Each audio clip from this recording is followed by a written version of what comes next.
New York City Comptroller Thomas DiNapoli secured an easy victory in his first primary challenge since 2007. That is according to a projection by Decision Desk HQ.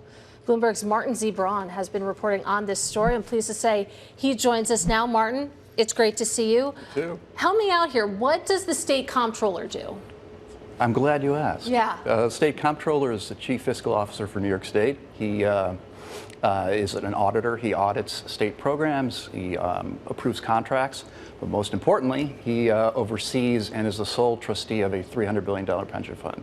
So that gives him a lot of power. Most people don't know who the comptroller is. But Well, to that point, that he has a pretty important job here, and he's been in office for many, many years at this point. As I said, this was his first primary challenge since 2007. What is the read-through for the muni market? Had we seen someone else really come into the seat, how much of an upset necessarily would that have been? Really not much. I mean, he was being challenged by two progressives who split the progressive vote. And as you saw in the general election, or the primaries in New York City, where you had Mamdani-backed candidates win, running to the left of the mainstream Democrats.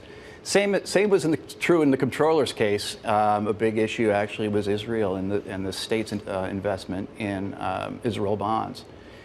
Two progressives wanted the pension to divest of those.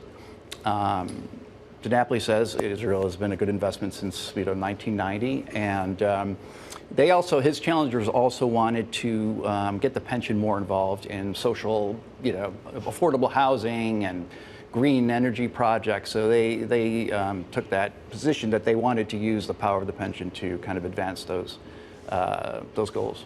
Interesting. And in addition to how the pension was being used, I know that you wrote that also lackluster returns were something that some of the challengers sort of latched onto. So talk to us through his track record as helm of this pension. Well, so he's been there for 17 years, and if you're a Democrat running statewide in New York, you're pretty much guaranteed a job. So I don't know how much longer he's going to be there. His over 17 years, the annualized return was like 6.8%, which is a little bit better than a passive portfolio of 80% global stocks and 20% U.S. Ag, the Bloomberg Bond Index. So he beat that, but he underperformed against the S&P largely because of AI and all the tech stocks that have done so well.